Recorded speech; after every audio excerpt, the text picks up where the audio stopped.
Hi viewers, welcome to super kitchen. இன்னைக்கு வீடியோவில் அடுப்பு பக்கமே போகாமல் ஒரு துளி கூட எண்ணெயோ நெய்யோ ஃபுட் கலரோ சேர்க்காம பேக்கரி சுவையில் நம்ம வீட்டிலையே மில்க் ஸ்வீட் ரொம்ப ரிச்சான டேஸ்ட்டில் எப்படி செய்யறதுன்னு பார்ப்போம். வீடியோக்குள்ளே போகிறதுக்கு முன்னாடி சூப்பர் கிச்சன் சேனலை சப்ஸ்கிரைப் பண்ணிக்கோங்க, பக்கத்தில் இருக்கிற பெல் பட்டனையும் கிளிக் பண்ணிக்கோங்க.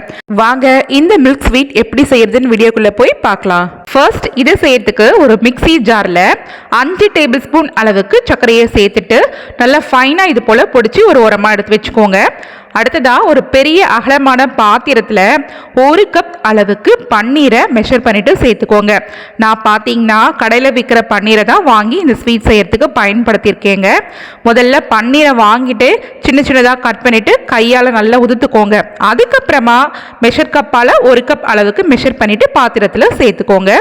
இப்போது இந்த பன்னீரை இப்படி கையை வச்சு நல்லா டைட்டாக அழுத்தம் கொடுத்துட்டு நல்லா ஸ்மூத்தாக பசைஞ்சு எடுத்துக்கலாம். பிசையும் போது இது போல் நல்ல ப்ரெஷர் கொடுத்துட்டு பிசைங்க. ஆல்ரெடி பன்னீர் நல்லா சாஃப்டாக தான் இருக்கும். மேற்கொண்டு இது போல் நம்ம டைட்டாக ப்ரெஷர் கொடுத்து பிசைகிறதுனால பன்னீர் கிட்டத்தட்ட சப்பாத்தி மாவு போல் நல்ல ஒரு சாஃப்டான கன்சிஸ்டன்சிக்கு தயாராகி வந்துருங்க. இப்போ பாருங்கள், கடைசியாக பிசைஞ்சு முடிச்சதுக்கப்புறமா கையால் எடுத்து இந்த பன்னீரை உருட்டி பார்த்தோம்னா இது போல் கையில் ஒட்டாமல் நல்லா உருண்டு பால் போல் வரணும். இதுதான் கரெக்டான பதம். இப்போது இந்த பன்னீர் கூட 1 கப் அளவுக்கு பால் பவுடர் இது கூட சேர்த்துக்கலாம். இது கூடவே 1/2 கப் அளவுக்கு டெசிகேட்டட் கோகனட் சேர்த்துக்கோங்க. இப்போ கடைகளில் டெசிகேட்டட் கோகனட் விற்கிதுங்க, அதை வாங்கி தான் நான் சேர்த்துருக்கேன்.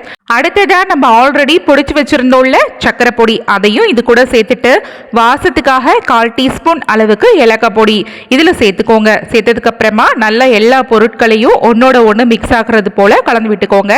உங்ககிட்ட டெசிகேட்டட் கோகனட் இல்லைன்னா வீட்டில் இருக்கக்கூடிய தேங்காவை துருவின தேங்காவை மிக்ஸி ஜார் கப்பில் போட்டுட்டு ஒரு 2-3 தடவை பல்ஸ் மோட் கொடுத்துட்டு அதுக்கப்புறமா இதில் சேர்த்துக்கோங்க. இப்போ பாருங்கள், இதில் கொஞ்சம் கூட தண்ணியே சேர்க்காம இந்த பன்னீரில் உள்ள ஈரப்பதத்தை பயன்படுத்திட்டு கிட்டத்தட்ட ஒரு சப்பாத்தி மாவு போல் நல்ல சாஃப்டான கன்சிஸ்டன்சிக்கு பசைஞ்சு எடுத்து வச்சுக்கலாம். இப்போது இந்த மாவுலேருந்து 3/4 ஒரு பங்கு அளவுக்கு மாவை மட்டும் தனியாக பிரிச்சுட்டு எடுத்துக்கலாங்க. இப்போ பாருங்க, பிரித்து எடுத்த மாவு 1 பங்கு மாவு குறைவாக இருக்குது, இன்னொரு பங்கு மாவு இதை விட இது அதிகமாக இருக்குது. இந்த ரேஷியோவில் தான் நம்ம பிரித்து எடுத்து வச்சுக்கணும்.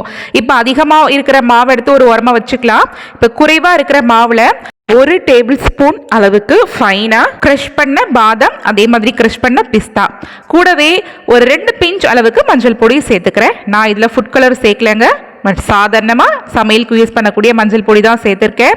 இந்த மஞ்சள் பொடி சேர்க்கறதுனால இந்த ஸ்வீட்டோட அரோமாவை எந்த விதத்துலையும் இந்த மஞ்சள் பொடி டிஸ்டர்ப் பண்ணாது. ஃபுட் கலர் சேர்க்கறதுக்கு மஞ்சள் பொடி சேர்த்துக்கலாமே, அது ஒன்றும் பிரச்சனை இல்லை. வாசத்தை நினச்சி நீங்கள் யோசிக்காதீங்க. இதில் மஞ்சள் பொடி சேர்த்துருக்கோன்றது நம்ம சொன்னால் தான் தெரியும், கண்டே பிடிக்க முடியாது. அந்தளவுக்கு மஞ்சளோட ஃப்ளேவர் இதில் வரவே வராது. இப்போ பாருங்கள், நல்லா சாஃப்டாக இதை பிசைஞ்சதுக்கு அப்புறமா இதை அப்படியே எடுத்து நம்ம ரோல் பண்ண ஆரம்பிச்சிடணுங்க. கிட்டத்தட்ட இது ஒரு சிலிண்டர் ஷேப்புக்கு ரெடி பண்ணி எடுக்க போகிறோம். நீங்கள் கையை வச்சு இந்த மாதிரி ரோல் பண்ணாலே போதும், கையில் பிசு பிசுன்னு ஒட்டாமல் நல்லா அழகாக ஒரு சிலிண்டர் ஷேப்புக்கு இது திரண்டு வந்துருங்க. இந்த 2 சைடில் மட்டும் அப்படி கை வச்சு ப்ரெஸ் பண்ணி அட்ஜஸ்ட் பண்ணி கொடுத்துருங்க. இப்போது இந்த சிலிண்டர் ஷேப்பில் தயார் பண்ண மாவை அப்படியே எடுத்து ஒரு ஓரமாக வச்சுக்கலாங்க.